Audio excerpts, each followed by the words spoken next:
Hello and welcome to Middle East Now. I'm Natasha Kirchuk, and thanks for joining us. Well, Israel has passed a law on Monday banning the UN Palestinian Refugee Agency, that would be UNRWA, from operating in the country, with its responsibilities being transferred to other UN agencies. Now, the legislation has alarmed the United Nations and some of Israel's Western allies, who fear that it's going to further worsen the already dire humanitarian situation in Gaza. But the lawmakers behind this new law say that they cannot allow UNRWA to continue to function in Israel because the organization works hand in hand with Hamas, citing the fact that some UNRWA staffers were even directly involved in Hamas's October 7th massacres in southern Israel.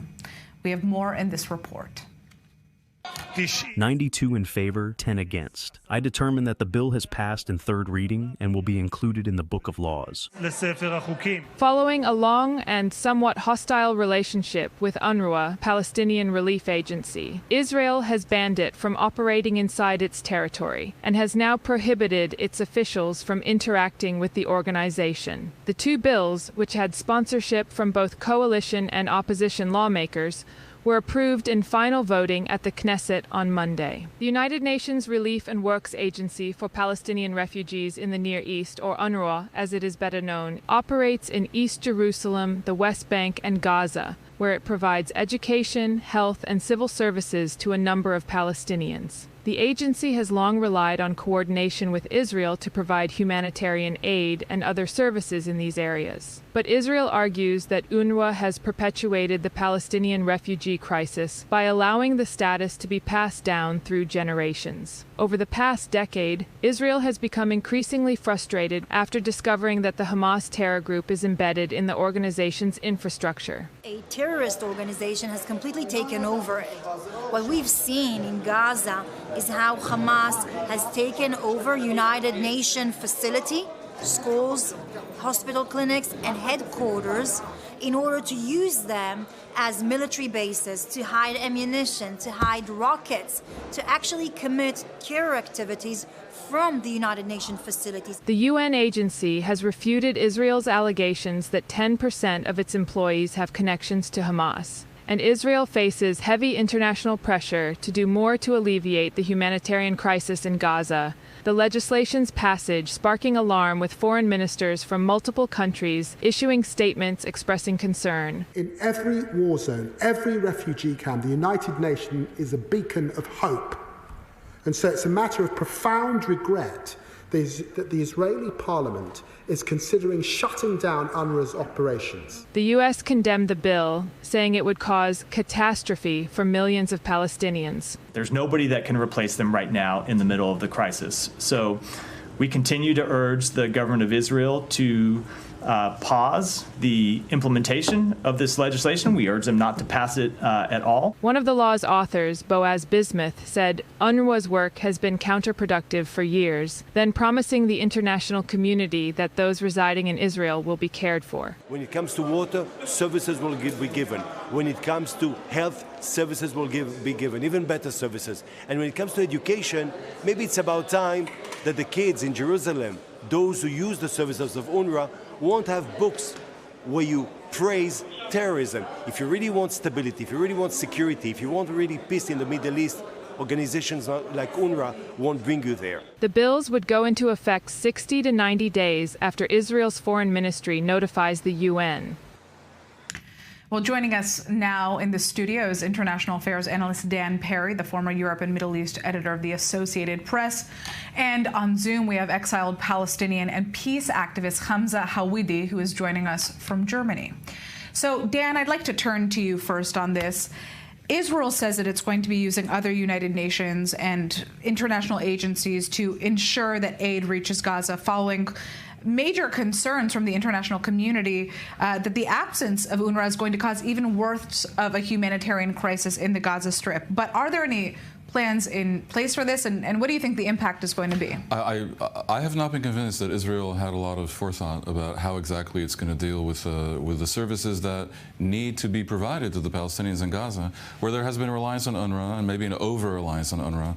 And you could argue that the entire edifice of UNRWA's existence in Gaza and the West Bank and other parts of the Middle East needs revision. But Israel did this in a manner that created a public relations disaster for itself at a time when most of the world is not looking at whether 19 out of 30,000 UNRWA members participated in Hamas activities, but whether there's a humanitarian crisis in Gaza. And here's Israel basically taking out, or so it seems, the major global body that is in charge of this aid. So the complaints against UNRWA may be valid. Sure, we could argue about that all day. And I tend to think, yes, UNRWA needs massive, massive revisions. But to take such blunt force and to pass a law that appears to be a banning of the organization that's primarily in charge of humanitarian aid to Gaza is such an own goal that I'm left staring in amazement. Mm-hmm. I mean, why they had to do this boggles the mind. Hamza, I'd like to turn to you now. Israel says that at least 10% of UNRWA staffers are tied to Hamas or to other terror organizations on the ground in the Gaza Strip. The UN says that it's really just a few rotten apples. Is that fair to say? Who is right in this situation? And as a Gazan who's grown up your entire life there, how essential is UNRWA to society? First of all, thanks for having me. And about the UNRWA employees, I don't have the numbers of those who are a Hamas terrorist or not. But I'd say that at the beginning of this war, we did not expect the UNRWA to have 10% of its employees as Hamas terrorists. We expected that to be 3% at maximum. No one expected Hamas's leader in Lebanon to be a UNRWA employee. But we were shocked of that. So I'd say that if the number was doubled, I wouldn't be surprised. Interesting. I mean, how essential do you think that UNRWA is to Palestinian society in Gaza? I mean, having grown up there, do you think that dismantling the organization is going to impact Gazans on the ground in a very bad way? It's important to note that according to the UNRWA terms, more than 70% of Gaza's populations are considered refugees. For that, the UNRWA is responsible for them, whether that was with education, medical care, humanitarian aid, whatever.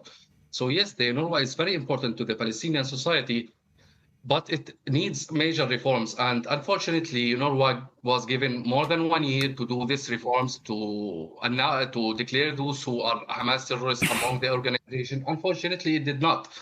So I'd say that banning the UNRWA is a step that had to be taken, but the timing matters, because if the UNRWA is going to be banned today, who is going to deliver the humanitarian aid to the Gaza's population? There must be an alternative for UNRWA before banning it. Yeah, Dan, go ahead.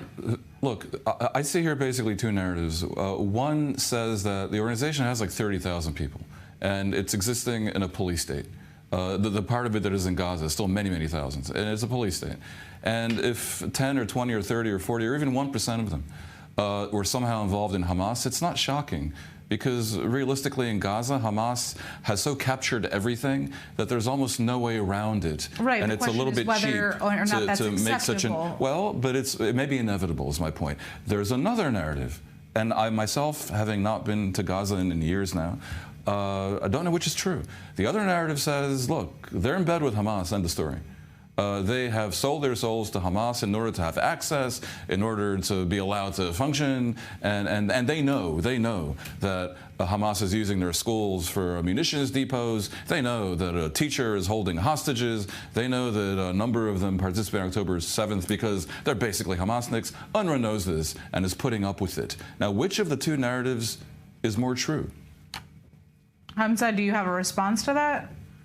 Yes, actually, I recommend you to go back to the UN archive for the UNRWA teachers' conversations on October the 7th to see their response, to see how they glorify terrorists. And the problem with those people is not that they are only 1% who does not affect anyone. Those were teachers teaching the children at their schools, and the same teachers were terrorist supporters. So you can imagine they are growing generations adopting this ideology. It's not limited to 1 or 2%. They are influencing the remaining residents in the Strip. And for the other part, as I said, I don't have the numbers or the facts for that, but we can question ourselves, because it's not a coincidence to see that every UNRWA warehouse for the humanitarian aid is controlled by Hamas.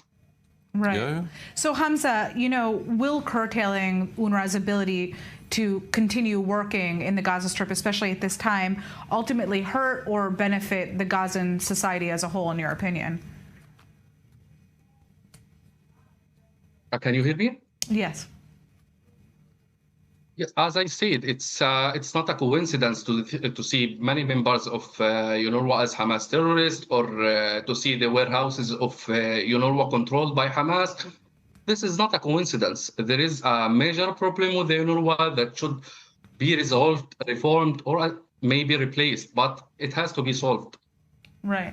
All right. So, Dan, just final comments here. How can we expect the UN to react? I mean, could Israel lose its membership in the United Nations as a result of this? I mean, in an extreme case, sure, but that's very, very unlikely. More likely are sanctions, which is a UNGA vote, resolutions condemning Israel, which is a UNGA vote. The Security Council could decide on sanctions. Israel could be kicked off committees and out of various UN organizations, or maybe the World Health Organization. I'm not sure exactly the logistics in each case, but Israel could have limited access to Israeli citizens to work in various UN organizations. There's a lot of things that it can do to project that Israel's persona non grata. I frankly doubt any of that will happen other than a condemnation by the UN General Assembly, which seems likely. Let me just say this. It's clear that the UNRWA was too complicit in Hamas rule. We can be forgiving or not forgiving for what organizations do when they're dealing with the reality of rule by mafia. I don't know if any of us can judge sitting here in Tel Aviv, but clearly it's bad. Israel, if it wanted to take this move, should have had its story straight and its ducks in a row, and should have said, we're doing this, but it's not going to harm the Palestinians or exacerbate the humanitarian problem. We have a plan that involves the constituent UN organizations that UNRWA is essentially in some ways an umbrella of, and here's what we're going to do. And that should be done at a very high level, like the foreign minister, prime minister. Instead, Israel again projects complete indifference to its appearance, to the appearance of events, and to its status in the world.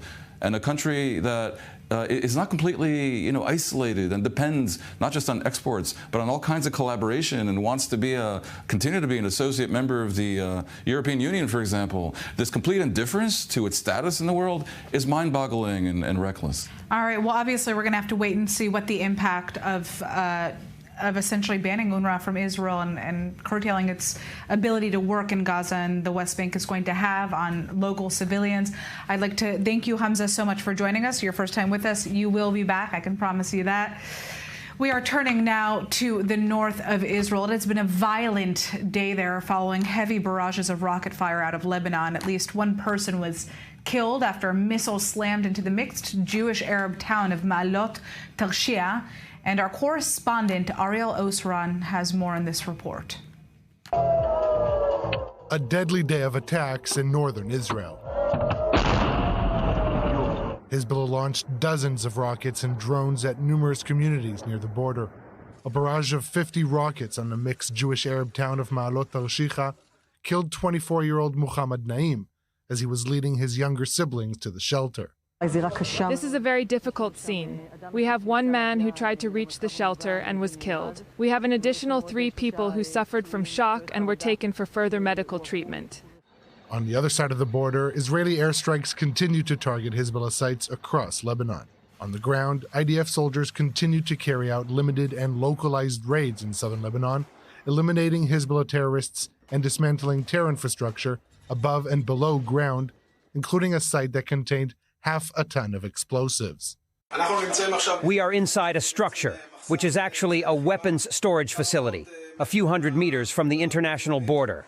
As you can see, in this storage facility, there are RPGs, grenades, explosive kits, personal equipment, and military vests, enough for every fighter. Meanwhile, Hezbollah announced on Tuesday it chose Deputy Head Naim Qassem to lead the terror group. The 72-year-old Lebanese-born cleric, sanctioned by the United States, will replace longtime leader Hassan Nasrallah, a month after he was eliminated in an Israeli airstrike in Beirut. In his 3 speeches as Hezbollah's de facto leader, Qassem, a gray figure always in Nasrallah's shadow, indicated his willingness to reach a ceasefire with Israel. Defense Minister Yoav Gallant gave Qassem his blessing.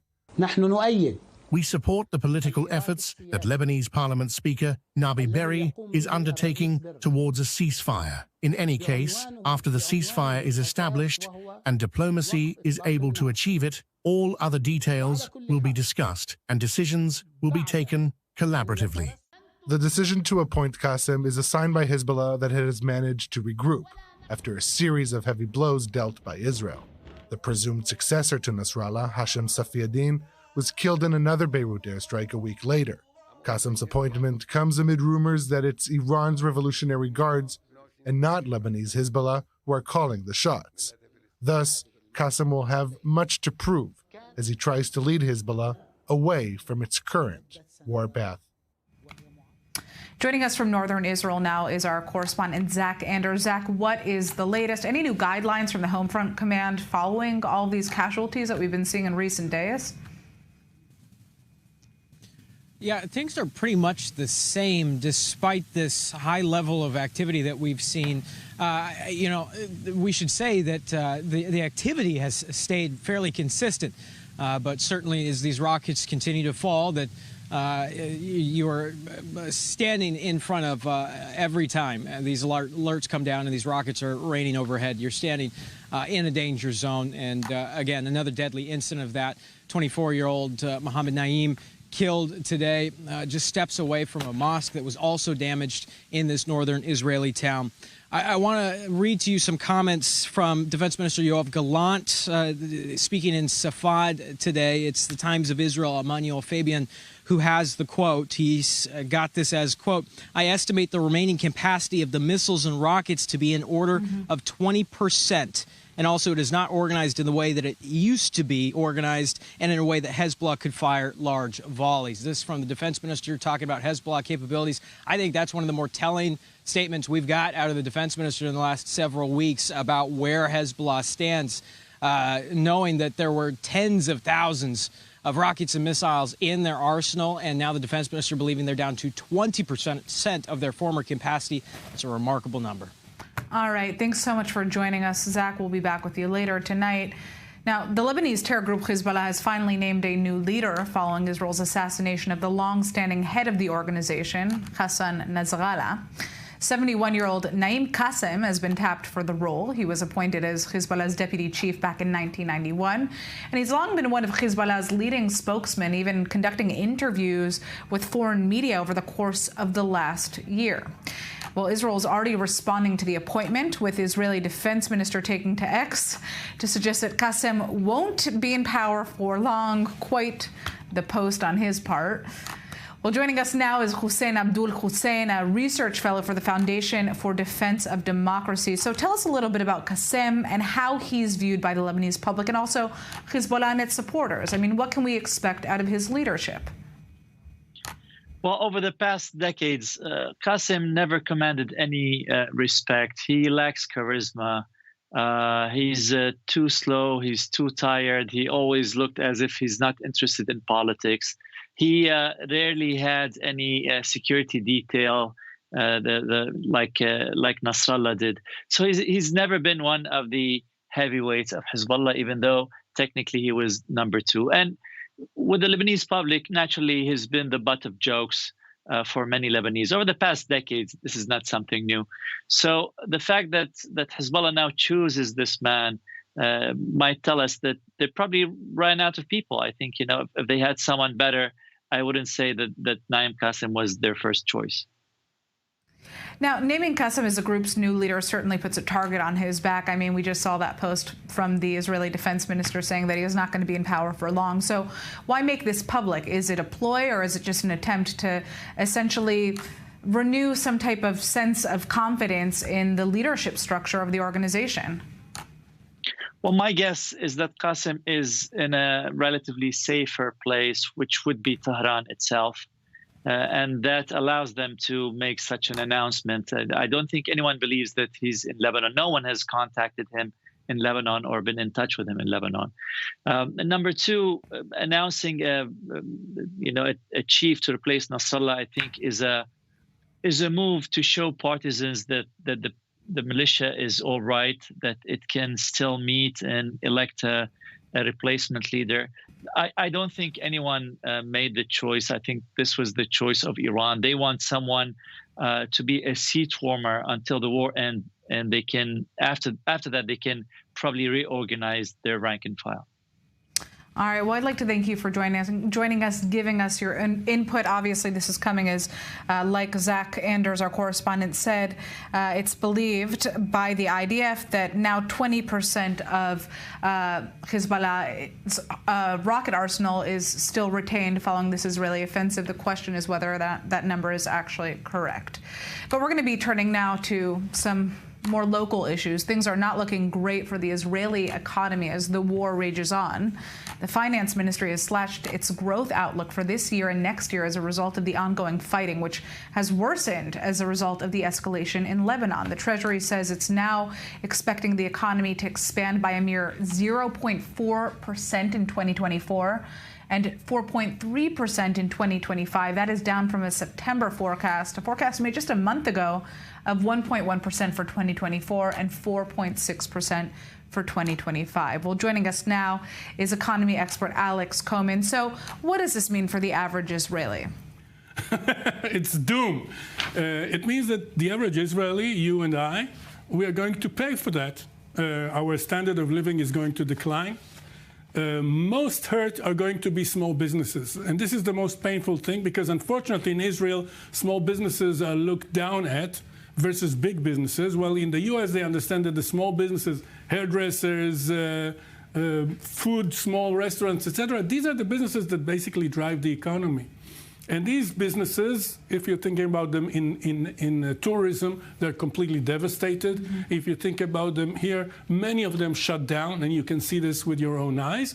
So the problem is that the people who have the guts, the people who have the energy to drive forward the economy are crashed. Because it's very easy to go and work in the government ministry and get a salary, and it's much more difficult to take the money, open a business, etc. Yeah. So the problem with that is that when you have a disease, we all know that from diseases, if you catch it early, you have a lot of effect that you can have on treating the disease. If you catch it in a late phase, you have much less maneuverability. And the problem here is that Netanyahu and Smotrich, the Minister of Economics, for a long time they kept going with those demagogic statements, we're the strongest economy in the world. No, we are not the strongest economy in the world. We're an excellent economy. We're an economy that is being bled by the ministry, first of all, by the war, which is an objective situation, but also by the ministry, by the Minister of Economics. He refuses to shut down wasted money on ridiculous, bogus ministries and things of the sort. And this is a big problem, first of all, from an economic point of view, because money is flowing to useless places, but also from a psychological economy is a lot of psychology. Right. So if you want to say we are in trouble, we need to calculate our steps, you must give an example by looking at expenses that you're making and shutting them down. Just like a family. If a family is in trouble, you say these are expenses that we cannot manipulate, I mean rental, health, etc. These are expenses like flying abroad that we can cut. The Minister of Economics refuses to do that. And this is a bad example because very often he says, these are a couple of billion shekels, we will not bother with that. Yeah, I mean, definitely very difficult to hear for any Israeli who's listening to. I want to actually, just because we're running low on time before we go out for commercial break, move to something that is related to that. I'm sure, Dan, you're going to have something to say to this as well.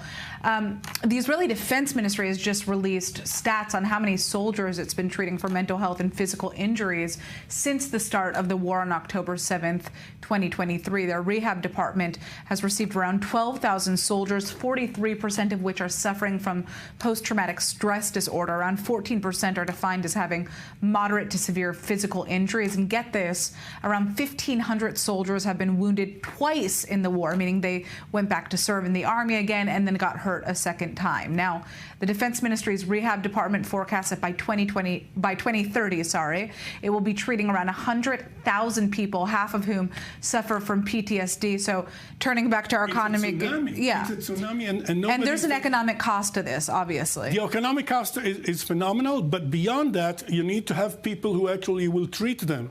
And we've seen a hostage commit suicide. We've seen a airplane navigator commit suicide. The problem is that you would expect the government not just to sign out the money, but actually to have the people who would actually take this money and treat. And this is not happening. There's a difference between signing a big check and actually putting into place a mechanism to actually treat. Right. Well, we know that the health ministry is overrun at this point. Very radically. Right. It's not even close to dealing with the avalanche, with the tsunami of mental problems. You wanted to add something, Dan? Here? Yeah, I mean, look, you could say objectively this is a result of the war, all of it, the falling growth and the tremendously tragic situation with soldiers in rehab, which will be expensive. But if you take a step back, there's more to it than just that. The Israeli public generally doesn't take into account, unlike many other democracies, economic issues when it conducts its affairs, and indeed when people go to vote.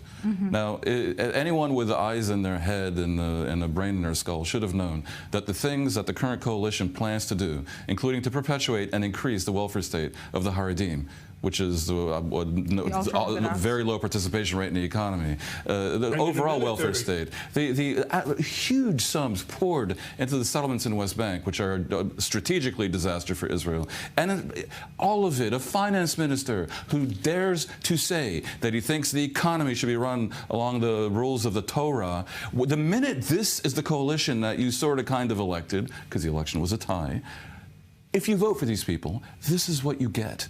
And it's incredibly immature. Now, as for the war, you could say maybe it is mature, that the economic impact is not being taken into account in a discourse about whether or not to prolong the war. Maybe that is mature, because the war is sort of a force majeure, perhaps. Maybe it's a deus ex machina. Maybe we can't not prolong it. But there is a decision being made to prolong it, and people should know.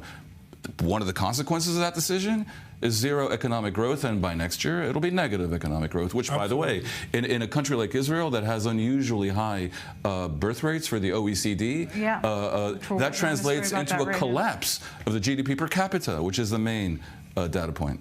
All right.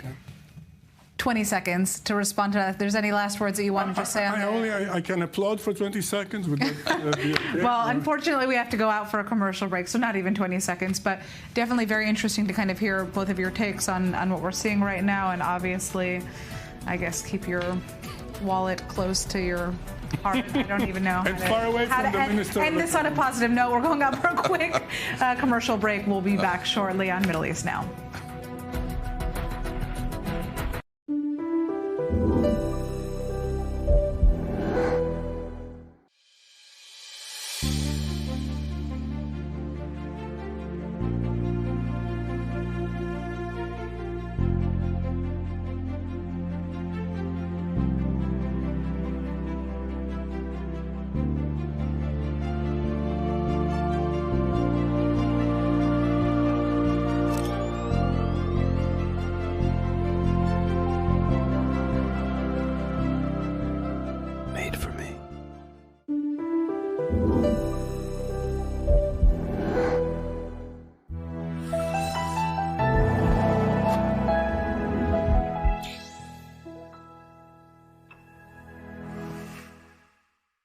Want to stay on top of the news no matter where you are? Introducing i24 News' brand new news website. On our website, you'll find all the latest articles, interviews, and live broadcasts. Everything you need to know right at your fingertips, whenever you want it. So what are you waiting for? Download the i24 News app today.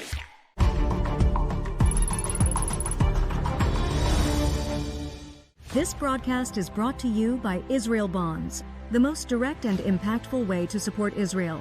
Invest now at israelbonds.com.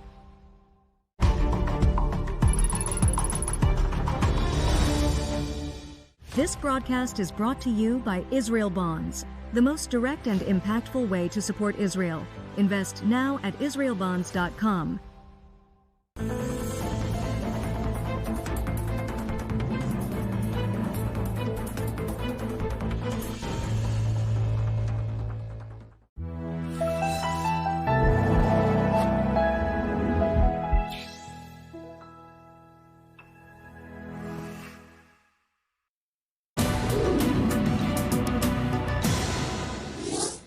And we are back on Middle East Now. I'm Natasha Kirchuk, and thanks for sticking with us. Well, all eyes are on Egypt right now, where another round of ceasefire and hostage release talks are set to be held. The Israeli delegation is likely going to be led by Mossad chief David Barnea. CIA director Bill Burns has reportedly floated a deal now for a 28-day Gaza ceasefire that would secure the release of around 8 hostages, Israeli hostages, by Hamas, and the release of dozens of Palestinian prisoners by Israel. This is according to an Axios report. Apparently, Burns discussed the idea during a meeting on Sunday with Israeli and Qatari counterparts, saying that Hamas would free roughly 8 women of all ages or men over the age of 50 as part of this deal. Well, it comes as U.S. Special Envoy Amos Hochstein is going to be in Israel next week as well to continue pushing for a negotiated end to the fighting in Lebanon, which Hezbollah has been tying to the ceasefire deal in the Gaza Strip. And joining us now is our correspondent, Emily Francis. She's at Hostage Square in Tel Aviv. Emily, what are we hearing from the families of the hostages, and what is happening where you are right now? Hi, good evening, Natasha. So, I think in general, the families of the hostages who are here right now, tonight's a very I guess this is different than most nights. It's quite emotional because the Minister of Education is here, and there's breakout groups where family members are sitting, getting support, emotional support. They have various, wellness people here. So it's a moment for them to really kind of share their feelings and process. Obviously, with these potential hostage deals on the table, obviously, you've been speaking more in depth about it as far as the one from Egypt, the one from the United States. I did have an opportunity on my own. I had a chance to speak to the father of Omer Wenkert, Shai Wenkert. And he said, I'm just numb. I said, how are you feeling? Are you more hopeful? And he said, we're just numb. I want to bring Omer back. It's very hard for them. They have to self-protect. And the same with the Nutras. I saw them, a very emotional day for them because it's Omer Nutra, their son's birthday. So it's a sad but kind of supportive environment that is bringing comfort to the families. All right. Well, obviously, we know that many of the families have been pushing for a deal to be signed and negotiated as soon as possible. The question is whether or not that's going to happen. Emily, thank you for that update. We're going to turn to our guests in the studio. We have our Middle East correspondent, Ariel Osran, with us, and international affairs analyst, Dan Perry. All right. So the question now is there any world in which Hamas will accept a temporary ceasefire right now, given the circumstances? Ariel, I'm interested to hear your take on this. Well, they want to see a deal that will ensure the end of the war because they don't want to give concessions that ultimately will lead to the end of their rule. That is their non-starter. On the part of Israel, the non-starter is the opposite. Israel wants Hamas to cease from existence militarily and in terms of their civil rule of Gaza. Now, as for the former, that's pretty much complete. Israel has managed to revoke Hamas from its military capabilities. It still is and will remain a guerrilla organization. Since the start of the war, they've managed to incorporate into their ranks thousands of new fighters, and all the fighters that Israel kills, they can bring in more. The issue is taking out the leadership, the military leadership. That has been completed. But again, we've said this for over a year, and we will continue to say this. In the absence of an alternative, this is also the reality regarding the debate on UNRWA. In the absence of an alternative, the current situation is what is expected to prevail moving forward in Gaza. So there are different, proposals: the American proposal, Egyptian proposal, 48 hours for four hostages.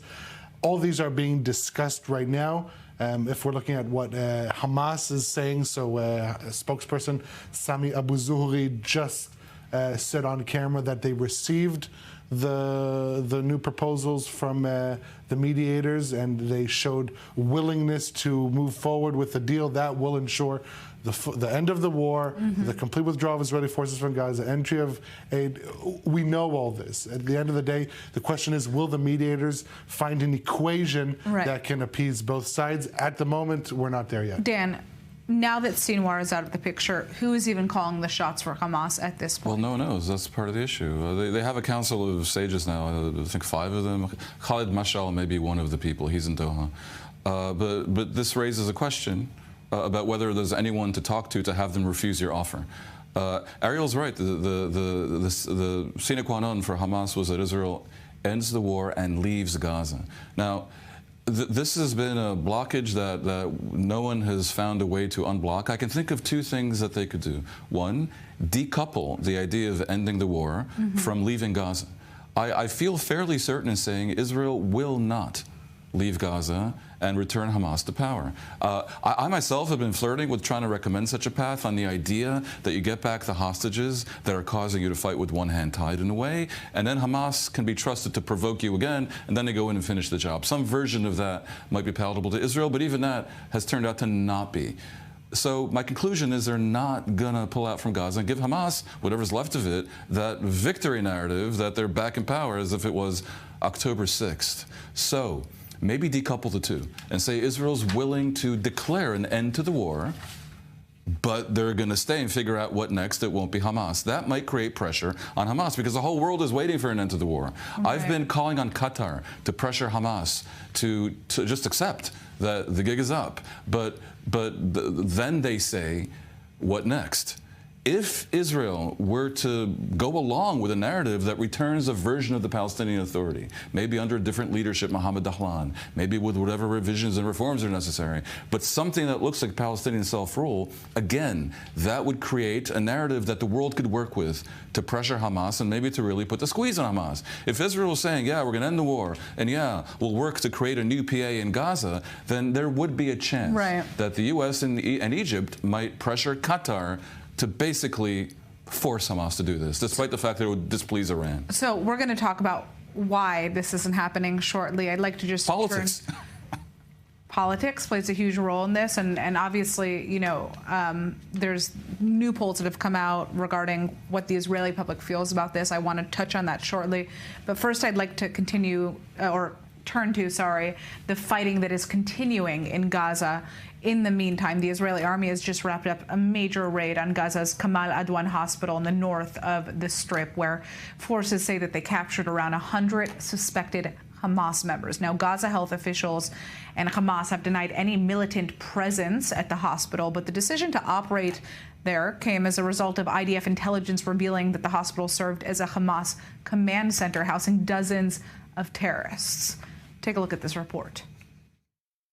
In only a few hours on Monday night, 3 IDF brigades surrounded the Jabalia refugee camp in the northern Gaza Strip, surprising the Hamas members operating there, and resulting in the surrender of 600 terrorists and the elimination of hundreds more. The Kamal Adwan hospital, which served as a Hamas command center, was encircled, preventing Hamas from regrouping. 60 terrorists surrendered, and 20 were eliminated while attempting to flee, and an additional 60 hiding in wards among patients were captured by troops who entered the hospital. The IDF saying Hamas's tactics in Jabalia include an increase in the use of explosives and guerrilla warfare, and these are, quote, not the battalions and companies we saw at the beginning of the fighting a year ago. Another achievement. Jabalia is falling. This is another psychological collapse, both physically and psychologically. And if we take out the northern Gaza brigade commander, it's another collapse. These moves, again, I don't know what we'll encounter tomorrow, but this pressure brings us closer to more achievements. While the operation has been successful, 4 soldiers serving in the elite multi-domain unit, or Ghost Unit, were killed, and an officer was seriously wounded during the ongoing fighting early on Tuesday. The IDF has been conducting operations like these in northern Gaza and in nearby communities to stop what it claims has been a revival of Hamas activity. Mass Palestinian evacuations and a 2-week period during which aid could not enter the region were part of these operations. The IDF now estimates that only a few terrorists remain in the region in northern Gaza. But All right, joining us now, turning back to our guests in this studio. 4 more IDF soldiers were killed in fighting in northern Gaza today. This war is taking an emotional toll on the entire Israeli public. At this point, what is Israel aiming to achieve with the continued fighting, especially given the fact that, Dan, you just mentioned there doesn't seem to be any post-war plan in sight that we know of? It's reasonable for Israel to want to further eradicate and degrade Hamas. It's reasonable for Israel to hope that, despite what Ariel said, that the rank and file of the fighting force is constantly replenished, they will somehow create a situation where an Israeli pullout leaving a vacuum would not automatically mean a return to the status quo ante with Hamas in power. That may be what they're going for. But what appears to be the case is 2 other things that are depressingly political. Netanyahu seems prepared for a forever war. I don't think we can escape that because it's just obvious that he's in no hurry to end it. And there's an assumption that if the war truly ends, then the accounting over the political accounting, over the debacle of October 7th, which was such a debacle that no politician should survive it, would finally arrive. And they're hoping to maximize the time between that accounting and the event itself. All right, so I'd like to turn to those polls that I mentioned right before we watched this package. The most recent polls that have come out by Channel 12 News, which is one of the leading news sources here in Israel, show that 73% of Israelis want to see an immediate ceasefire and hostage release deal. So the question is, if that number is in fact reflective of the majority of the public, although obviously there are caveats here, why is the government not listening? Because the government doesn't, that 73% does not represent the government. In the government, you have elements that have said, if Israel stops the war, the government will collapse. These aren't hints. This isn't political analysis. This was said by multiple coalition partners to Prime Minister Netanyahu. So could be a bluff. It could be a bluff, but you have the Prime Minister who wants to continue to remain Prime Minister for all the reasons. But think of what that theory means, Ariel. It means that in order to continue being Prime Minister, he's willing to have a lot of people die. Are you not shocked at the words that you're saying? It's not just him. It's also the governing coalition. You're suggesting he knows better. They don't. They prefer the war, that's clear. But he knows better, but is being blackmailed into continuing the war by the far right. This is the implication. And I'm not sure it's untrue. I do know, if true, it's shocking. Look, I'm basing this on what we know, on hard facts, and the hard facts are that this is what the coalition partners are saying. Now, as for where the Israeli public stands, yes, the majority of Israelis want to see the hostages home now. That goes without saying. What doesn't go without saying is what are the prices, the costs that Israeli public is willing to live with. And that is what he said with the caveats. Right. When you get into the details of what that entails, you see a reduction in the support for the deal. But it's still a majority, remains a majority. And as this continues, I expect those numbers to only rise, because the understanding is among all Israelis that every additional second that the 101 hostages remain in Gaza, dozens of them believed to be alive, is those who are still alive, their lives are in jeopardy, are in danger, and so we need to bring upon a deal now. It's not unreasonable to assess that 73% just say we want the hostages back because they want to support the hostage families, and that's a zeitgeist. But if the actual real potential deal were put before them, are you in favor of releasing all the hostages in exchange for an end to the war and a pullout from Gaza, and the giving to Hamas of a victory narrative, which is what has been their position, and that hasn't changed? Are you in favor of that? I would assess from conversations the 73% support figure would fall to somewhere between 50 and 60. Right. All right. Well, final question here. I just want to turn to you, Ariel, hear your take on this. At this point, what do we know, if anything, about the 101 hostages who are still remaining in the Gaza Strip in terms of how many are alive? And are there any guesses as to who those 8 hostages are that the CIA is referring to in this potential 28-day deal? I'll start with the end, with the latter. The understanding is that it's probably dual national citizens, dual nationality citizens who are included among the 8, but it could also be women, it could be female soldiers. It varies, and I don't think we should guess too much about it because it's still in deliberations. But at the end of the day, where are the hostages? I think that's a question that not even Hamas has the answer to. As to the whereabouts of all of the hostages, because not all of them were taken by Hamas, not all of them were taken by Palestinian Islamic Jihad. Some were taken by local crime gangs and held there. And the concern among the mediators is now, in the absence of a centralized figure like Sinwar, who ran the show, it is more difficult now to get tabs on the remaining hostages and to bring upon a deal. I will just note that regarding the fighting in Gaza, this is the fourth time IDF soldiers have been operating in Jabalia areas. Multiple areas in the Gaza Strip. They operate, they get the job done based on intelligence and then pull out. But again, in the absence of an alternative, Hamas continues to raise its head and continues to regroup in those areas.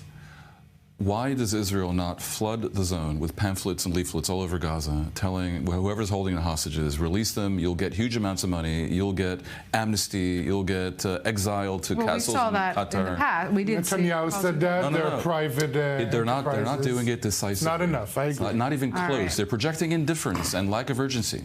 All right. Well, I'd like to thank both of you so much for joining us. We are going to be turning now to Iran. The Islamic Republic has just executed a German-Iranian citizen for so-called corruption on earth.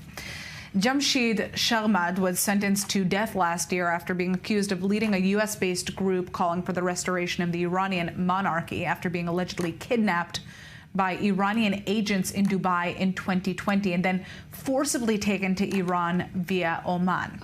Now, despite denying charges of leading terror operations on behalf of the group and repeated warnings from Germany not to execute him, the Islamic Republic went through with his killing this week. And joining us now is Mariam Mimarsadeghi, the founder and director of the Cyrus Forum. So tell us more about Jamshid Sharmad and why he was targeted by the Islamic Republic.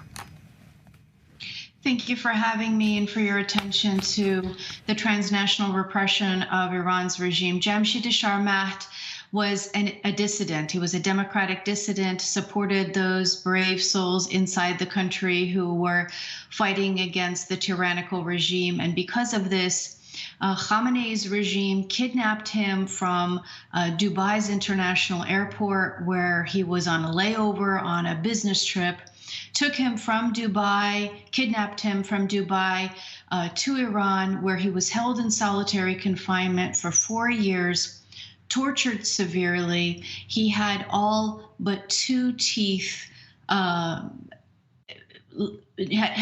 only 2 teeth left when he was brought before a sham trial.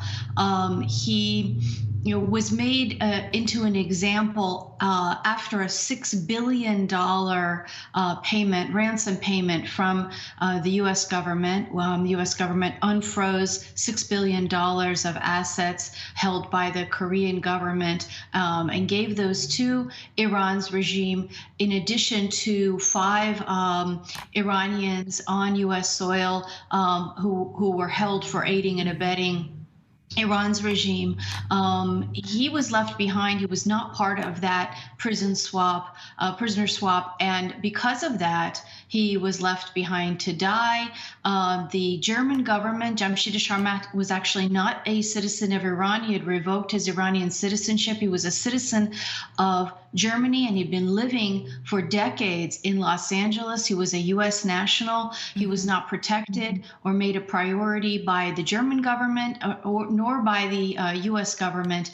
And even in 2009, on U.S. soil, Iran's regime had tried to kill him. The killer spent 8 months in a U.S. prison and then was released back to Iran.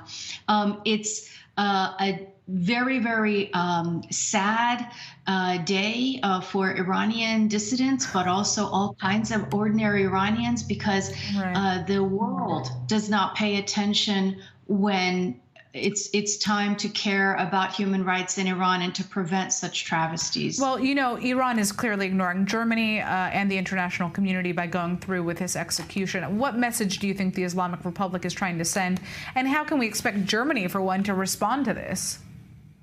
Well, the German government should have responded a long time ago. The German government should have penalized the regime for holding Sharmat in the first place. They should have cut off financial ties. They should have cut off trade with Iran's regime. But instead, Baerbock, foreign minister of Germany, has just spoken about quiet diplomacy and about how they are trying to hold the regime accountable. But in fact, they've continued the trade ties. And, you know, someone like Khashoggi, who was killed in an act of transnational repression, became the subject of a widespread international outrage. Universities, scholars, progressive institutions, activists, everyone knew about Khashoggi. But Jamshid Sharmat is you know, there's widespread silence about him. Why? Because he took on Iran's regime that is opposed to the United States, that is opposed to Israel, that is an Islamist regime. And why, to answer your question, why has Iran's regime yet again taken the life of a courageous freedom fighter? Because it seeks to demoralize the domestic population. It seeks to terrorize. It seeks to show that Israel and the rest of the democratic world cannot take it down. Yeah. It tries to project invincibility, but it's really a sign of its weakness and its internal dissent that it takes on people like Sharmat, who are beloved really by the Iranian people and particularly the human rights community. All right, Mariam, I'd like to thank you so much for joining us, giving us some insight about this particular case, very, very tragic one. We are turning now to something that is completely different, a bit lighter. This is not your average tourist destination. Saudi Arabia has just opened a luxury island to the public called Sindala. It is the first mega destination to launch as part of the kingdom's $500 billion mega project Neom, which is one of the world's most ambitious sustainable urban developments. Now, if you can afford to do this, the island provides guests a world-class yachting destination in the Red Sea, complete with luxury hotels, a golf course, a beach club, an array of different top restaurants, and 51 different luxury retail outlets. Now, Sindala is expected to rival top global tourist destinations like Monaco and Athens with its unique luxury and culinary operations. The question is whether or not it actually will. But joining us now is our Dubai correspondent, Bastien Bowie, to give us some more insight. So what is this all about? Why did Saudi Arabia feel the need to create this luxury island? Well, for the time being, this island is seen as a yachting destination for the wealthy coming from the Gulf states and Europe mainly. At least that's the aim of the developers, who believe that Sindala will quickly attract this clientele due to the proximity of the Red Sea to the Mediterranean.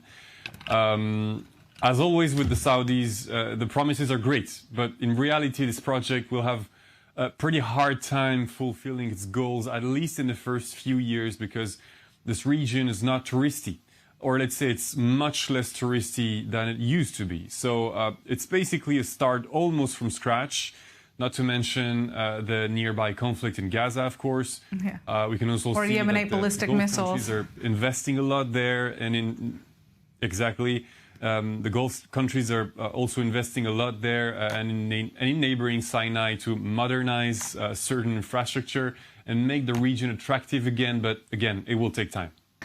You know, I'm just interested to hear more about the $500 billion mega project Neom. I mean, tell us about that and how the whole project is progressing at this point. Well, the Saudis claim they're halfway, but they didn't provide any figures, so they can say pretty much what they want. The thing is, Riyadh has not been able to achieve much success, we have to be honest, in attracting financial resources from foreign governments and companies so far, which isn't necessarily a bad thing, since it encourages Saudi companies and the local market to deliver more work and results, but the clock's ticking at a time when this project is supposed to embody the ecological transition in Saudi Arabia, which is still 50% dependent on its oil revenues. Besides, Neom has been met with skepticism.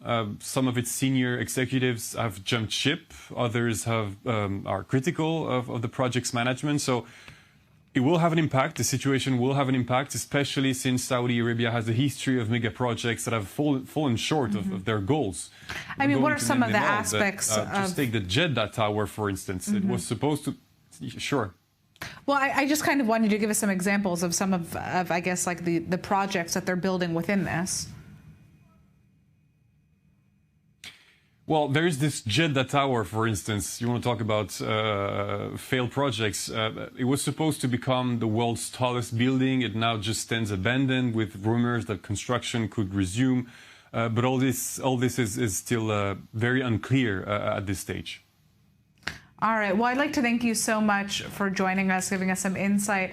Obviously, it looks pretty fascinating, an interesting place to visit. The question is who's going to be able to afford going to this luxury island and whether or not they would want to do that amidst all the war and fighting and the targeting of the Red Sea and international shipping that we've seen by Yemen, especially over the course of the last year. But we're going to be keeping our eye on this and seeing, you know, what pops up on social media with, I'm sure, all the influencers who will be going to visit.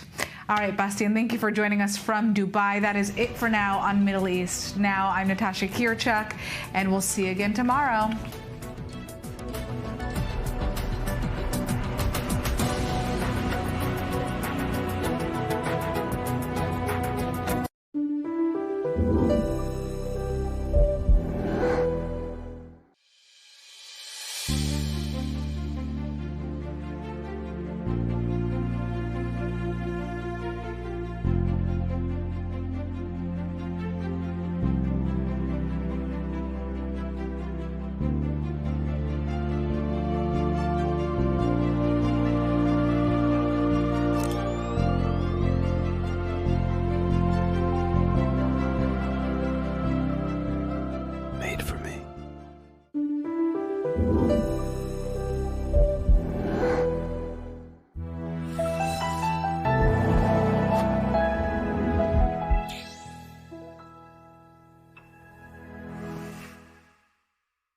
Shalom.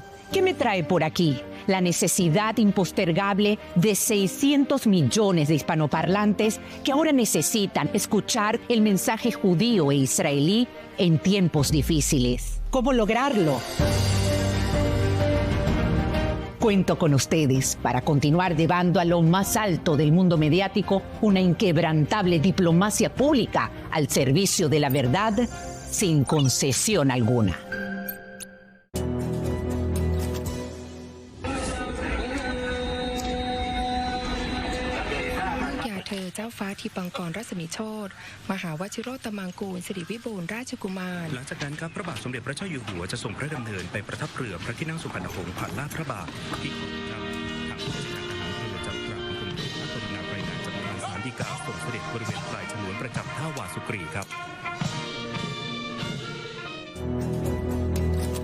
Want to stay on top of the news no matter where you are? Introducing i24 News' brand new news website. On our website, you'll find all the latest articles, interviews, and live broadcasts. Everything you need to know right at your fingertips, whenever you want it. So what are you waiting for? Download the i24 News app today.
A deadly drone strike in the Galilee, IDF attacks in southern Lebanon, and Hezbollah chooses a new leader. We'll have the latest on the war in the north. Israel passes a new law banning the United Nations relief agency UNRWA from operating here, drawing criticism from the U.S. and Europe. We'll speak with Israel's ambassador to the UN, Danny Danon. A new round of hostage deal talks is reportedly set to resume this week in Egypt. We'll take a closer look at that.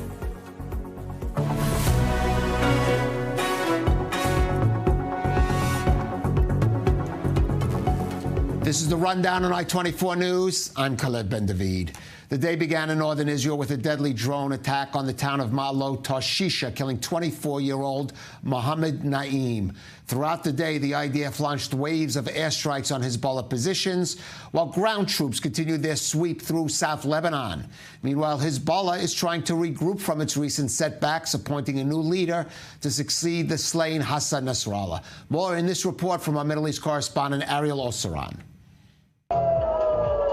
A deadly day of attacks in northern Israel. Hezbollah launched dozens of rockets and drones at numerous communities near the border. A barrage of 50 rockets on the mixed Jewish-Arab town of Ma'alot Tarshisha killed 24-year-old Mohammed Naeem as he was leading his younger siblings to the shelter. This is a very difficult scene. We have one man who tried to reach the shelter and was killed. We have an additional 3 people who suffered from shock and were taken for further medical treatment. On the other side of the border, Israeli airstrikes continue to target Hezbollah sites across Lebanon. On the ground, IDF soldiers continue to carry out limited and localized raids in southern Lebanon, eliminating Hezbollah terrorists and dismantling terror infrastructure above and below ground, including a site that contained half a ton of explosives. We are inside a structure, which is actually a weapons storage facility, a few hundred meters from the international border. As you can see, in this storage facility, there are RPGs, grenades, explosive kits, personal equipment, and military vests, enough for every fighter. Meanwhile, Hezbollah announced on Tuesday it chose Deputy Head Naim Qassem to lead the terror group. The 72-year-old Lebanese-born cleric, sanctioned by the United States, will replace longtime leader Hassan Nasrallah, a month after he was eliminated in an Israeli airstrike in Beirut. In his 3 speeches as Hezbollah's de facto leader, Qassem, a gray figure always in Nasrallah's shadow, indicated his willingness to reach a ceasefire with Israel. Defense Minister Yoav Gallant gave Qassem his blessing. We support the political efforts that Lebanese Parliament Speaker Nabi Berri is undertaking towards a ceasefire. In any case, after the ceasefire is established and diplomacy is able to achieve it, all other details will be discussed and decisions will be taken collaboratively. The decision to appoint Qassem is a sign by Hezbollah that it has managed to regroup after a series of heavy blows dealt by Israel. The presumed successor to Nasrallah, Hashem Safiaddin, was killed in another Beirut airstrike a week later. Qassem's appointment comes amid rumors that it's Iran's Revolutionary Guards and not Lebanese Hezbollah who are calling the shots. Thus, Qassem will have much to prove as he tries to lead Hezbollah away from its current war path. And for more, let's go to our correspondent Zach Anders in northern Israel in the Kiryat Shmona area. Zach, a busy day on both sides of the borders. Lots to report, including this attack on a UNIFIL base in South Lebanon. That's right. I mean, the pace of the headlines here is really hard to keep up with everything that's been happening and as how fast it's been happening. Started this morning, as you mentioned, 24-year-old man was killed here in the north. Considerable damage to a mosque that he was standing near when he was hit by that Hezbollah fire. What we have also seen taking shape in southern Lebanon, I've been paying very close attention to the front lines. One of the more impressive ground campaigns we've seen in modern times. And we will have to certainly wait, and the historians certainly will be the ones that write how this all shaked out. But it seems like a fair mix of Hezbollah abandoning these positions, fleeing north, and the IDF having great ground success using the experience and the battlefield cohesion that they gained in Gaza and taking that into southern Lebanon here. One of the areas, however, that has not been touched, one of the frontline villages, the last frontline villages considered to be a fortified Hezbollah stronghold. We're seeing some movement now, and again, we're operating under military censorship, so we can't describe in detail or as it's happening some of the ground movement. But what I have, based on conversations, been led to understand, there is one remaining large front-line village. This is considered Hezbollah's first line of defense that the IDF still has not rolled into. However, we're seeing movement as if they are making those gains, and Hezbollah themselves admitting today in their own public messaging that they're firing, they say artillery, it's likely their mortars, that they're firing on the southeastern edge of that village. So by their own admission, that means IDF ground forces are now already 3 miles deep inside Lebanese territory in this area. And if we do, we're watching this closely because it could certainly check off a considerable box for IDF ground forces to now have complete control over all of the major border villages and towns, systematically dismantling the infrastructure, blowing up the tunnels. So we're paying close attention to see if there's considerable engagement there tonight. The Hezbollah, or rather the Lebanese channels, have been posting as though Hezbollah is also abandoning their positions in this town and retreating. Of course, this is unconfirmed, and we're watching it closely. We can actually see it's way off in the distance, but we're able to see that area. So if there's considerable air activity, that would certainly be an indication that some form of engagement is ongoing. Something to watch out for, though, and could be one of those last major moments of that first line of Hezbollah defenses, and then the IDF and the political establishment reaching a new point, a new stage in this war, deciding whether or not they can continue pushing farther north. One of the interesting elements here is Defense Minister Yoav Gallant speaking in Safad today. It's the Times of Israel's Manuel Fabian who has the quote. Quote here, I estimate the remaining capacity of the missiles and rockets to be in the order of 20%. 20% remaining of what we already knew before this conflict was thousands, tens of thousands of rockets and missiles in Hezbollah's possession. So the defense minister here claiming that they believe Hezbollah's capacity with their ability to fire these rockets and missiles is down to 20%. Doesn't speak specifically about the drones, and we've certainly seen drones fired this morning. Some interesting images of Nahariya, a drone slicing into the cables and exploding over the bridge along the main roadway there. A lot to watch out for here. I'll just very briefly mention some of the other miscellaneous items that we're following as well. Interesting reports. Yemeni journalist claiming that 5 Houthi fighters were killed in southern Lebanon. That is an interesting development. Of course, that's unconfirmed by any IDF sources. Just the claims there from a Yemeni journalist in Yemeni news outlets. Certainly something that we heard the rhetoric, of course, over the last year that the Houthis would be aiding and assisting and trying to move their men wherever the fight could take them. So some interesting elements and headlines here, Kalev, certainly. But I think my focus tonight is on this last remaining bastion on these frontline villages to see if we get engagement there tonight. All right, Zach Anders there near the Lebanon border. Thank you for that, Zach. With me in studio Reserves IDF Major General Eitan Dankot, former military secretary to 3 defense ministers, former coordinator of government activities in the Palestinian territories, and our Middle East correspondent, Ariel Osran. And Ariel, as we've been saying, actually a lot happening in the north today, just even in the last hour, some reports coming out, for example, about this rocket or missile strike that hit a UNIFIL base, wounding some of the soldiers there. The IDF now commenting about that, and reports even beyond the progress, as Zach said, about perhaps IDF capturing some top Hezbollah figures in the field.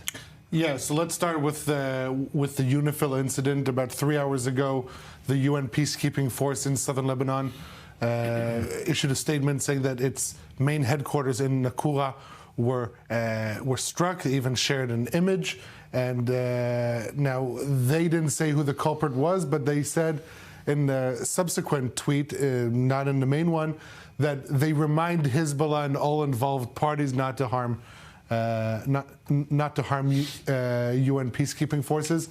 When it's Israel that does it, it condemns Israel blatantly and publicly. When it's Hezbollah, it alludes to it. And I think this double standard we've seen in other UN agencies against Israel. But at the end of the day, the IDF saying that it has established that this was launched by Hezbollah. We just saw the graphic that the IDF shared regarding this incident, that it was launched by in an area near Tyre.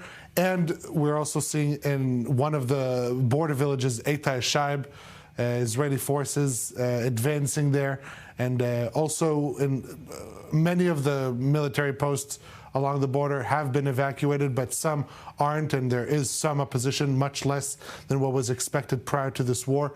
But the IDF sharing footage of it capturing the commander of the forces in that village. We can see this right now on the screen. Don't know if I want to listen to it.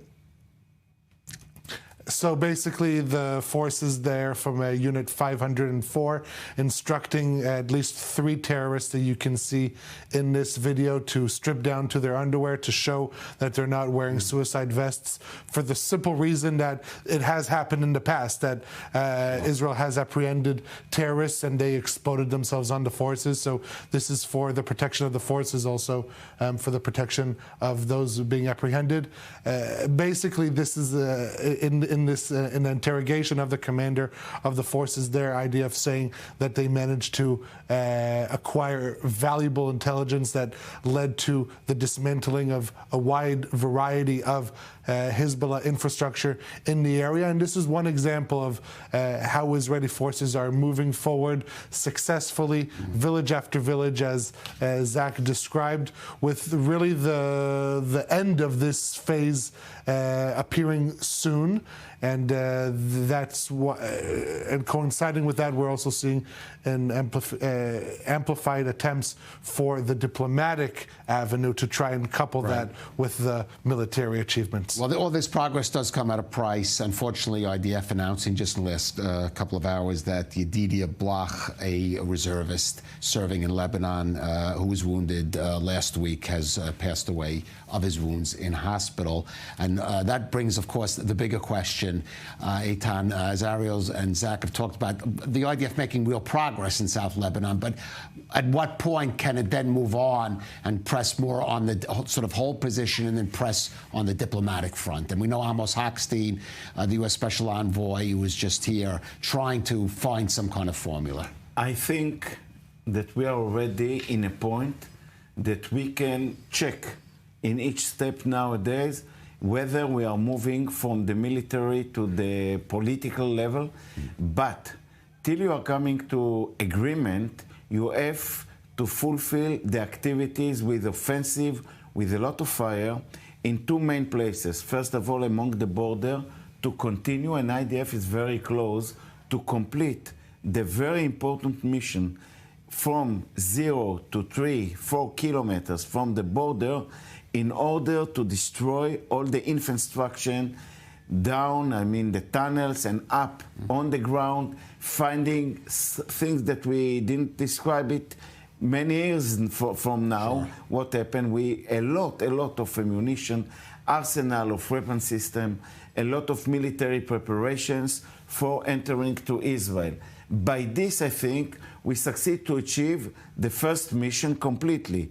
Now the question whether, with what's happening in Beirut, in the Bekaa Valley, in other places, in Tzor or Sidon, where we are attacking, striking, and also damaging the many important targets as command and control areas, depots, a lot of arsenal of rockets, and the Minister of Defense already announced that the number of rockets dramatically decreased by Hezbollah.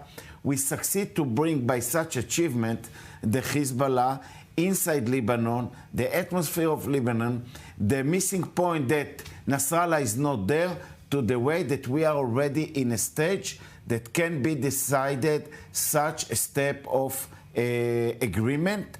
But I think that will be a lot of objections from now, for example, to end this activity by the people who are living in the north itself, because they would like to see the IDF is coming much more deeper.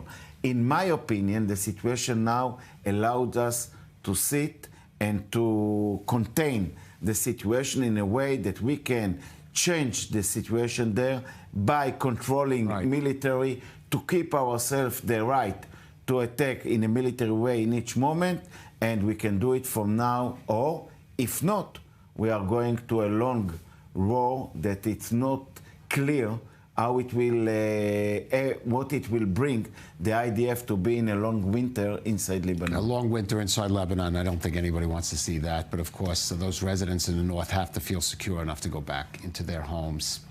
Well, let's turn from northern Israel to the south. The Israeli army saying yesterday that it had raided Gaza's Kamal Adwan hospital and captured around 100 suspected Hamas members during the raid.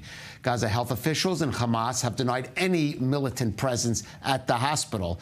Well, the decision to operate in the hospital came as a result of intelligence, which showed that it had served as a Hamas command center, housing dozens of terrorists. More in this report by Jody Notelevitz. In only a few hours on Monday night, 3 IDF brigades surrounded the Jabalia refugee camp in the northern Gaza Strip, surprising the Hamas members operating there, and resulting in the surrender of 600 terrorists and the elimination of hundreds more. The Kamal Adwan hospital, which served as a Hamas command center, was encircled, preventing Hamas from regrouping.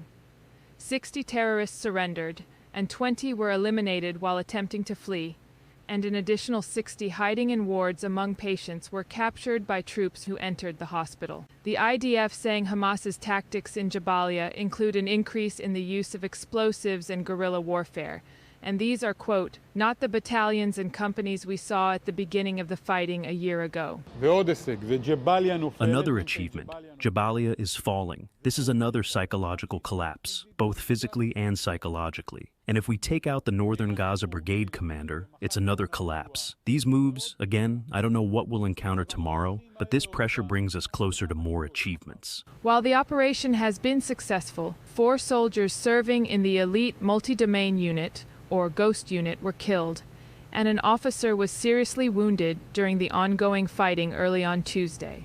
The IDF has been conducting operations like these in northern Gaza and in nearby communities to stop what it claims has been a revival of Hamas activity. Mass Palestinian evacuations and a 2-week period during which aid could not enter the region were part of these operations. The IDF now estimates that only a few terrorists remain in the region in northern Gaza. And unfortunately, the IDF announcing this evening another fatality in Gaza. Major Guy Yaakov Neri, who was wounded on October 19th. 25 years old, has now died today of his wounds. That brings to 360 the number of soldiers killed in the Gaza ground operation. Eitan, we've been impressive gains, impressive operation there in Jabalia, but we've been to this movie before. Is the north of Gaza now sufficiently, if you want to say, pacified so that some kind of post-Hamas presence can be established there? You cannot say it. Always you have some achievements, and in Gaza, the change, the way that you have not a lot, you are not keeping Gaza with 3-4 divisions as it was at the beginning. We are surrounding now and holding the north part of Gaza. In my opinion, it's the most important area because it's a land, it's a very painful to Hamas what's going there. What happened that recently after the activities in Rafah, the activities in Khan Yunis, came many terrorists back to the north. They used the humanitarian area with thousands of Palestinians that didn't leave the area before. And the result is that you have more than 1,000 terrorists in the area of Jabalia. This is a new way now to plan, and we achieve already the achievement of entering to Jabalia, moving ahead, evacuate from there the Palestinian people to the central part or to the south, And I think now that it's stabilized the situation under control. But the question now, Caleb, is with this achievement, how we are going to continue. And I think that Cabinet and Bibi Netanyahu is a very nice piece of a package with military achievements that bring them the opportunity and the need to declare about some steps, even to withdraw, in order to get back 101 hostages that are inside Gaza. This is the card for achieving them back. We are going to come back. We are going to come back later in the program to the hostage situation, so we'll pick up on that. But of course, another aspect is going to be who is going to be responsible in North Gaza as elsewhere for dealing with the issue of humanitarian aid. Now, Israel has passed a law yesterday banning the UN Palestinian Relief Agency, UNRWA, aiming to transfer its responsibilities to other UN agencies. Now, Israeli officials have long accused UNRWA of collaborating with Hamas, and lawmakers who drafted the bill specifically cited the involvement of some of its staffers in the October 7th terror attack. But the legislation is drawing fire from some of Israel's Western allies, who fear it will further worsen the dire humanitarian situation in Gaza. More in this report by Jody Notelevitz. 92 in favor, 10 against. I determine that the bill has passed in third reading and will be included in the Book of Laws. Following a long and somewhat hostile relationship with UNRWA, Palestinian Relief Agency, Israel has banned it from operating inside its territory and has now prohibited its officials from interacting with the organization. The two bills, which had sponsorship from both coalition and opposition lawmakers, were approved in final voting at the Knesset on Monday. The United Nations Relief and Works Agency for Palestinian Refugees in the Near East, or UNRWA as it is better known, operates in East Jerusalem, the West Bank, and Gaza, where it provides education, health, and civil services to a number of Palestinians. The agency has long relied on coordination with Israel to provide humanitarian aid and other services in these areas. But Israel argues that UNRWA has perpetuated the Palestinian refugee crisis by allowing the status to be passed down through generations. Over the past decade, Israel has become increasingly frustrated after discovering that the Hamas terror group is embedded in the organization's infrastructure. A terrorist organization has completely taken over it. What we've seen in Gaza is how Hamas has taken over United Nations facility, schools, hospital clinics, and headquarters in order to use them as military bases to hide ammunition, to hide rockets, to actually commit terror activities from the United Nations facilities. The UN agency has refuted Israel's allegations that 10% of its employees have connections to Hamas. And Israel faces heavy international pressure to do more to alleviate the humanitarian crisis in Gaza, the legislation's passage sparking alarm with foreign ministers from multiple countries issuing statements expressing concern. In every war zone, every refugee camp, the United Nations is a beacon of hope.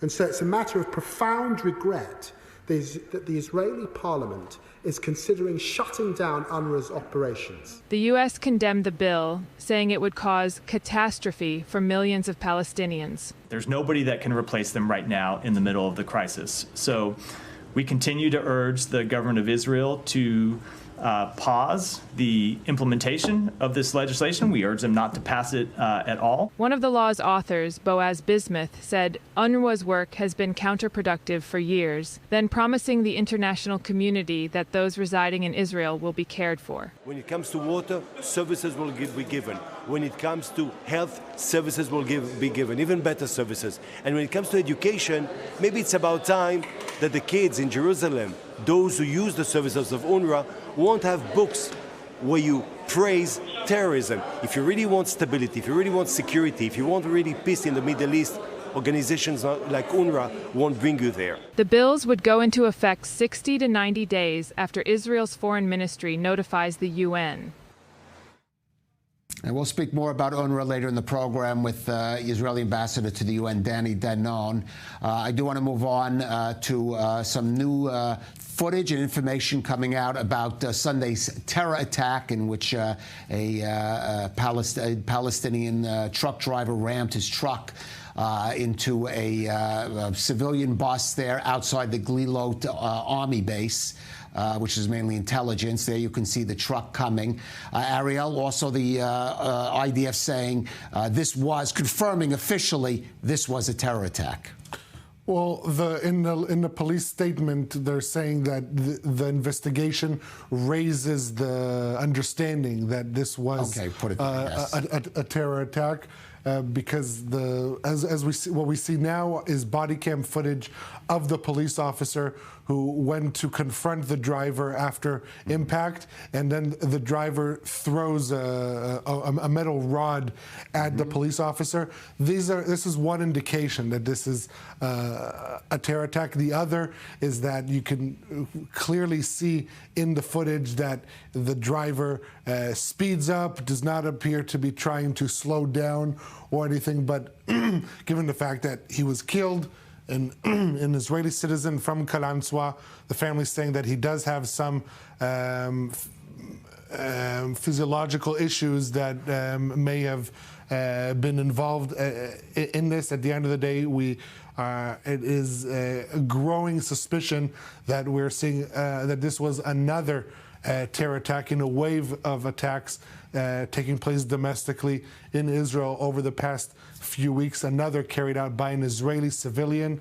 This is perhaps the hardest course of operation for Israeli security forces to thwart in advance, to get intelligence up front.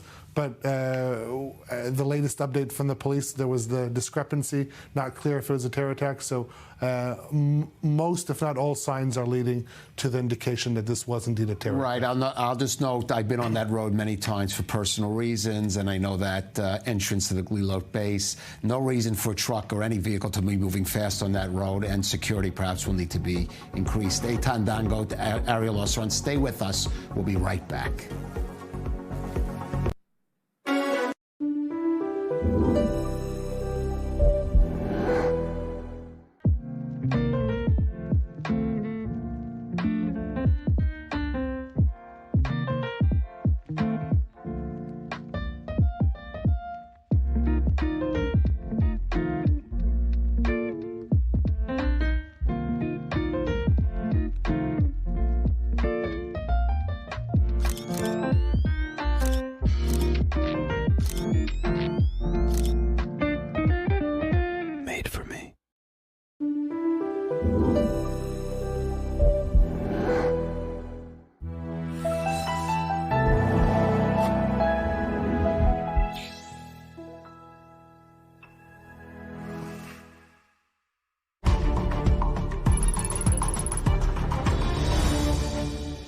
This broadcast is brought to you by Israel Bonds, the most direct and impactful way to support Israel. Invest now at israelbonds.com.